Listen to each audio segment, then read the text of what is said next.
میں ہوں ڈاکٹر امجد طفیل اور آپ دیکھ رہے ہیں میرا یوٹیوب چینل ہم لوگ۔ دوستو، آپ نے پچھلی ویڈیو کو بہت پسند کیا اور اس ویڈیو کو پسند کرنے والے لوگوں کی ریشو 97% سے زیادہ۔ کچھ لوگوں نے اس اختلاف بھی کیا اور they have all the right to differ۔ ہمارے ایک بھارتی ناظر نے یہ کہا کہ میں نے اس ویڈیو میں جو باتیں کی ہیں اس کی وجہ سے میں نے اپنی کریڈیبلٹی داؤ پہ لگا دی ہے۔ باقی مجھے اپنی کریڈیبلٹی کا بہت خیال رہتا ہے، میں کبھی سنسنی پھیلانے کی کوشش نہیں کرتا، میں دلیل کے ساتھ، منطق کے ساتھ، ثبوت کے ساتھ بات کرنے کی کوشش کرتا ہوں۔ پچھلی ویڈیو میں نے جو باتیں کی تھی وہ میری ذاتی باتیں نہیں تھیں، وہ جو کچھ اس وقت موجود ہے میڈیا کے اوپر اور اتھینٹک سورسز سے ان کا نچوڑ تھا۔ دیکھیے، ہمیں دو باتیں سمجھنی چاہیے، ایک چیز ہوتی ہیں فیکٹس اور ایک چیز ہوتی ہے پرسیپشن۔ جیسے یہ فیکٹ ہے کہ میں لاہور میں بیٹھا 23 مئی بروز منگل آپ کے لیے یہ ویڈیو ریکارڈ کر رہا ہوں۔ لاہور میں گرمی کا موسم ہے، اب اس سے کوئی انکار کرے تو یہ فیکٹس کو، حقائق کو جھٹلانے والی بات ہوگی۔ لیکن فرض کریں میں کہتا ہوں کہ یار یہ گرمیوں کا موسم اچھا نہیں ہوتا، مجھے تو بالکل پسند نہیں ہے، یہ فیکٹ نہیں، دیٹ از مائی پرسیپشن۔ اور پرسیپشن ہر آدمی کی مختلف ہوتی ہے، اس میں ڈفرینسز آتے ہیں، اور اس لیے کہ میری پرسیپشن آپ کی پرسیپشن سے ڈیفرنٹ ہے، نہ میری کریڈیبلٹی ڈاؤٹ فل ہوتی ہے نہ آپ کی کریڈیبلٹی ڈاؤٹ فل ہوتی ہے۔ تو آج ہم کچھ باتیں اس ویلاگ میں کریں گے۔ بظاہر جنگ رک گئی، اس پہ دونوں ملکوں کا رد عمل آیا۔ کل بھارتی پرائم منسٹر نریندر مودی نے ایک سپیچ کی جس پر اب بات ہو رہی ہے۔ اس جنگ سے ہم نے کیا سیکھا، کیا سبق ملا، کون کون سے ایریاز ہیں جن پر اب ہمیں آگے بڑھنے کی ضرورت ہے، یہ اور اسی طرح کے کچھ اور سوال اور نکات ہماری آج کی ویڈیو کا حصہ ہیں۔ تو آپ سے ریکویسٹ ہے کہ آپ اس چینل کو لائک کیجئے، سبسکرائب کیجئے، بیل آئیکن کو دبائیے تاکہ آپ کو ہماری ویڈیوز ملتی رہیں۔ پاکستان اور بھارت کے درمیان وہ جنگ جو 6 اور 7 مئی کی درمیانی رات شروع ہوئی تھی، وہ 10 مئی کی دوپہر کو اور 11 مئی کو اس طرح اپنے اختتام کو پہنچی کہ ایک سیز فائر ہو گیا، اور اس سیز فائر کے نتیجے میں گزشتہ روز بھارت اور پاکستان کے D G M Os military operations کے درمیان ہاٹ لائن پر رابطہ ہوا، گفتگو ہوئی، اور کچھ نکات طے ہوئے کہ دونوں ممالک کی افواج جو ہیں وہ بعض باتوں کو آبزرو کریں گی اور ان کا خیال رکھیں گی۔ اس جنگ کے رکنے سے ایک وقت کے لیے تو دونوں ملکوں میں رہنے والے لوگ جو ہیں انہوں نے تھوڑا سا سکھ کا سانس لیا ہے، کیونکہ جیسے جیسے جنگ آگے بڑھ رہی تھی ویسے ویسے لوگوں میں اضطراب، انزائٹی جیسے ہم کہتے ہیں، وہ بڑھ رہی تھی۔ اس وقت ہم دیکھتے ہیں کہ پاکستان کی سائڈ پر عوام جو ہے وہ اس کا جشن منا رہی ہے کہ اس نے یہ جنگ جیت لی ہے۔ بھارت کی سائڈ پر بھی ایسی چیزیں موجود ہیں جو ان کے خیال میں انہوں نے اچیو کی ہیں، لیکن عالمی سطح کے اوپر جو میڈیا ہے، جو آبزرورز ہیں، جو انالیسسٹ ہیں، وہ جو کچھ کہہ رہے ہیں اس سے لگتا ہے کہ بھارت اس جنگ میں کامیاب نہیں ہوا۔ دیکھیے، ایک بات تو سمجھ لینے کی ہے کہ جس چیز کو جنگ کہا جاتا ہے اس میں نقصان دونوں جانب کا ہوتا ہے۔ کبھی ایسا نہیں ہوا کہ ایک جانب کا تو نقصان ہو اور دوسری جانب کا بالکل کوئی نقصان نہ ہو، لیکن جس طرف کے نقصانات زیادہ ہوتے ہیں اور جو اپنے مقاصد کو حاصل کرنے میں ناکام رہتا ہے وہ جنگ ہار جاتا ہے۔ تو پاکستان نے جو بھارت کے نقصانات کیے، دکھائے لوگوں کو، انٹرنیشنل آبزرور اور تجزیہ کاروں نے تصدیق کی، اس طرح کا کوئی نقصان بھارت پاکستان کا نہیں دکھا سکا۔ اب اس بات سے آگے بڑھنے کی ضرورت ہے، اور وہ یہ ضرورت ہے کہ ہم اس جنگ سے کیا سیکھ سکتے ہیں۔ دیکھیے، ایک بات تو بالکل سامنے کی ہے کہ یہ جنگ گراؤنڈ پر، زمین پر فوجوں کے آمنے سامنے آنے، توپ خانے اور ٹینکوں اور بختر بند گاڑیوں کی موومنٹ سے نہیں لڑی گئی۔ یہ جنگ فضا میں لڑی گئی، اور فضا سے زیادہ الیکٹرانک اور سائبر انسٹرومنٹ کے ساتھ لڑی گئی۔ اور اس جنگ نے ایک بات بالکل ہمارے سامنے پیش کر دی کہ اب وہ قوم آگے جائے گی، وہ قوم میدان جنگ میں فاتح ہوگی جو جدید جو علوم ہیں ان میں اس کو دسترس ہوگی، جدید ٹیکنالوجیز جس کے پاس ہوگی۔ اب انٹیلیجنس سے بات آرٹیفیشل انٹیلیجنس کی طرف جا رہی ہے۔ آپ کو ایسی مشینیں بنانی ہوں گی، اور بنا رہے ہیں لوگ، جو جنگ میں انسانی انوالومنٹ کو کم کر دے، یعنی حملہ کرنے کے لیے آپ کو زندہ انسانوں کی ضرورت نہ رہے، بلکہ مشین جو آپ کی پروگرامڈ ہے یا جیسے آپ پیچھے سے کنٹرول کر رہے ہیں وہ اٹیک کرے اور اپنے آبجیکٹیوز حاصل کر لیں۔ اب یہ بات کہ جنگ ایک سپیس میں لڑی جائے گی، بالکل جنگ کسی نہ کسی سپیس میں ہی ہوتی ہے، زمین پر ہوتی ہے، فضا میں ہوتی ہے، سمندروں میں ہوتی ہے، لیکن 2016 میں نیٹو جیسی تنظیم نے ایک بات کا اقرار کیا، اور وہ بات یہ تھی کہ اب سائبر سپیس ایک باقاعدہ ایسی جگہ ہے جہاں جنگ ہوگی، اور اس جنگ کو جیتنا ضروری ہوگا۔ تو آپ یہ دیکھیے کہ سائبر سپیس میں بھارت اس جنگ میں بری طرح ناکام ہوا۔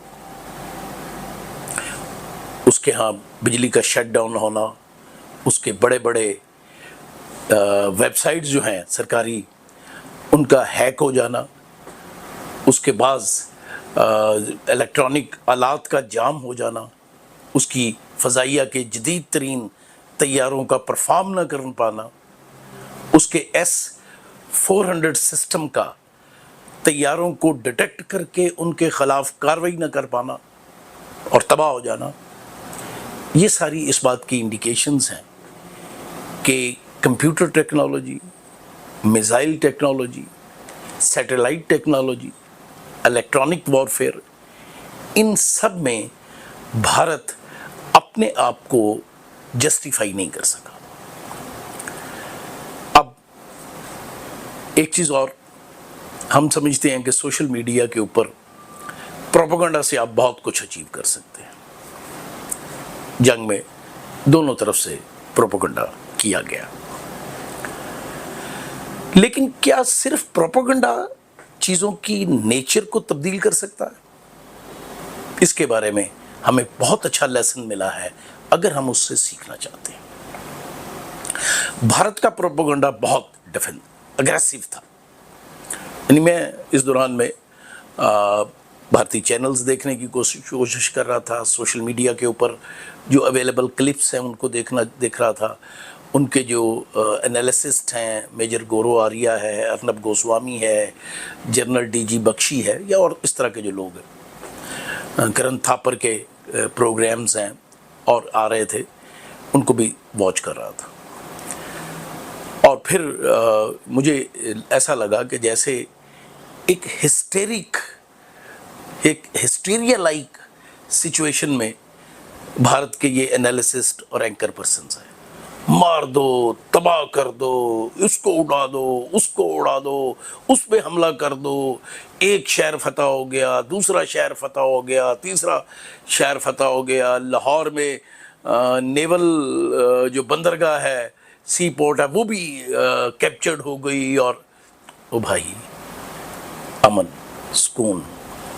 پہلے آپ لاہور کے نقشے پر یہ دیکھ لیتے کہ دریائے راوی میں تو کوئی سی پورٹ نہیں ہے، اور وہ بھی اس میں بھی اب آپ پانی نہیں چھوڑتے تو اس میں تو کشتی نہیں چل سکتی، اس میں پورٹ کیا بنے گی۔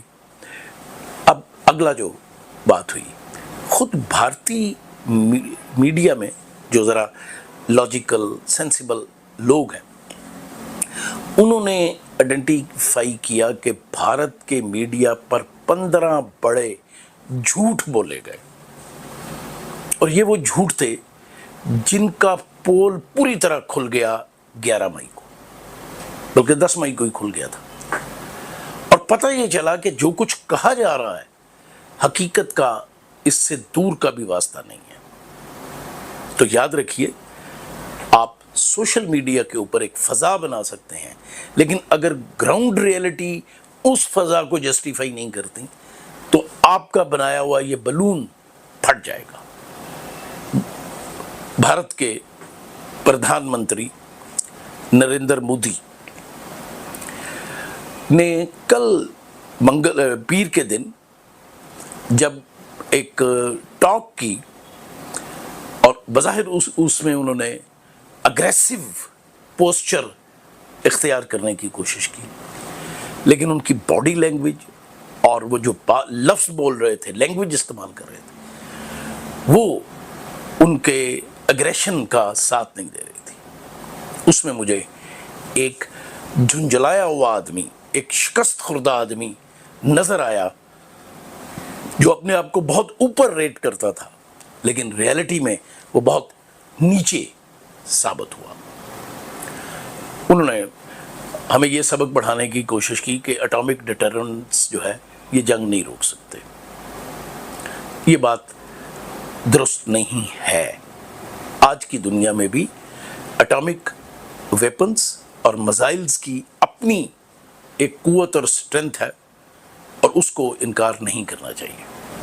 ان کا یہ کہنا کہ پانی اور خون ایک ساتھ نہیں بہہ سکتے، تو بھائی آپ کو کس نے کہا ہے کہ آپ بے گناہ لوگوں کا خون بہائیں؟ صرف پاکستان میں نہیں، آپ کا ہندتوا، آپ کی انتہا پسندی، آپ کا فاشزم، جو کچھ بھارت میں مینورٹیز کے ساتھ کر رہا ہے، اس کی کیا جسٹیفیکیشن ہے آپ کے پاس؟ کیا آپ کشمیر میں جو غیر قانونی طور پر آپ کے قبضے میں ہے، وہاں لوگوں کا خون نہیں بہا رہے؟ منی پور میں آپ خون نہیں بہا رہے؟ میزورم میں آپ خون نہیں بہا رہے؟ کیا دوسری جو سٹیٹس ہیں جہاں آپ کی جو سینٹرل گورنمنٹ ہے اس کے خلاف ریئیکشن موجود ہے، وہاں آپ لوگوں کا خون نہیں بہا رہے؟ تو کیا وہ خون بہانا جائز ہے؟ مجھے ایسے لگتا ہے کہ بھارتی 1947 سے ایک سپیریئر کمپلیکس اپنے اندر رکھتے ہیں، اور سپیریورٹی ان کے ہے کہ بھئی وی آر سپیریئرز۔ اب کچھ باتوں میں ہم بھی مانیں گے کہ بھارت سپیریئر ہے، اس کا رقبہ بہت بڑا ہے اس خطے میں، جسے ہم جنوبی ایشیا کہتے ہیں۔ کوئی دوسرا ملک نہیں ہے جس کا رقبہ اتنا ہو، اس کی پاپولیشن بہت بڑی ہے اور اس کی اکانومی بہت بڑی ہے، لیکن کیا اس کا مطلب یہ ہے کہ اس کو اس خطے پر ہیجیمنی حاصل ہے، وہ جس کو جو چاہے ڈکٹیٹ کرا سکتا ہے؟ تو اس سے ہمیں انکار ہے، صاف انکار ہے۔ ہم کسی صورت بھی بھارت کی ہیجمنی تسلیم کرنے کے لیے تیار نہیں ہیں، اور یہ بات ہم بار بار ثابت کرتے رہتے ہیں۔ بھارت کی سپرمیسی کی جو سوچ ہے، اس میں تڑکا اس وقت لگا جب ہندتوا گروپ جو ہے، جو بی جے پی ہے، آر ایس ایس ہے، شیو سینا ہے اور اس طرح کے دوسرے گروپس ہیں، ان کو بھارت میں قدم جمانے کا موقع ملا۔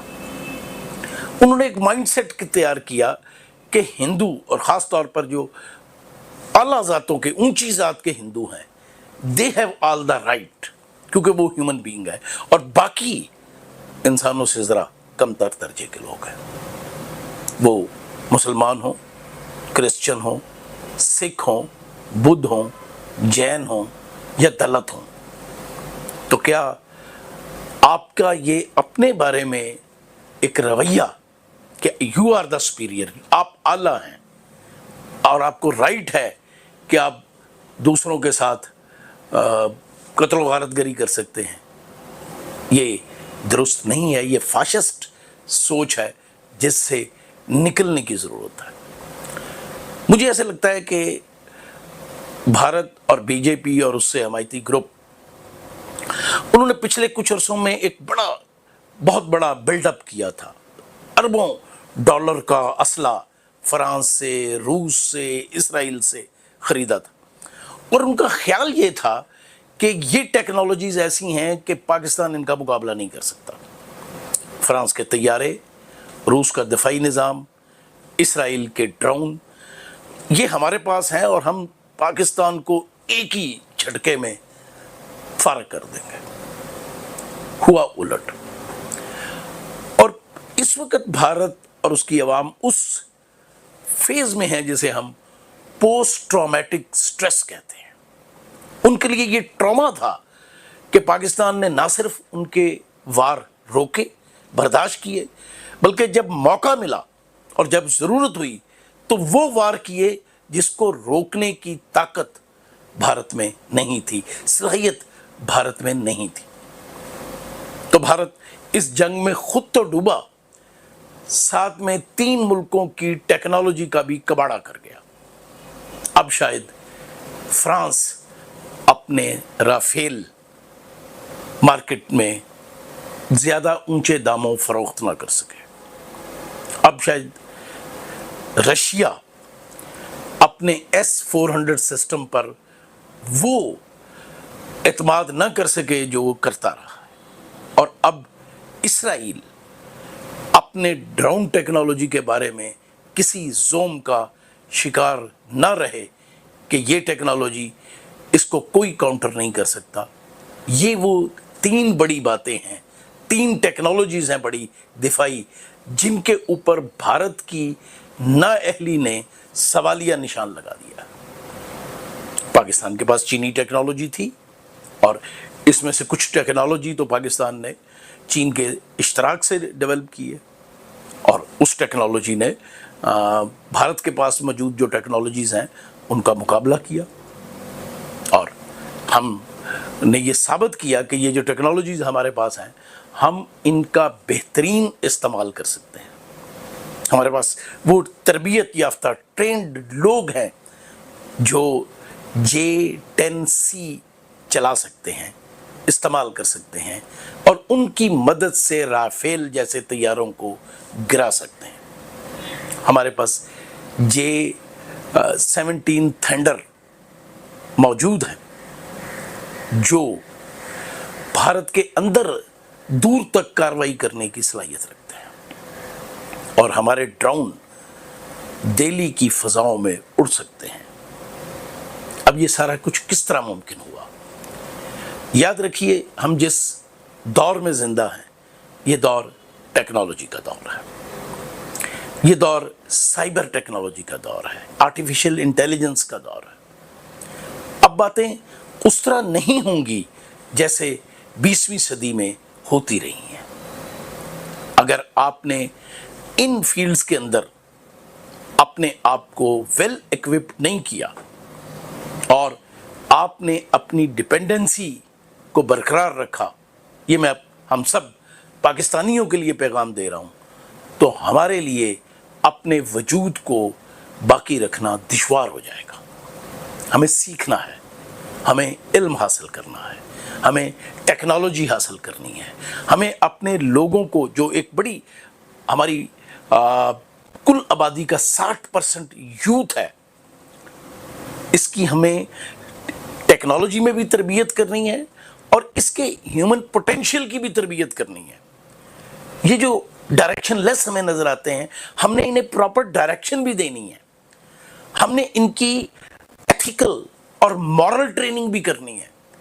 ہم نے انہیں دنیا کا ایک رسپانسبل سٹیزن بنانا ہے تاکہ یہ لوگ اچھے انسان بھی بنے، اچھے ٹیکنیشین بھی بنے، اچھے سائنٹسٹ بھی بنے اور اس اپنے ملک کی اور اس دنیا پہ بسنے والے انسانوں کی خدمت بھی کر سکیں.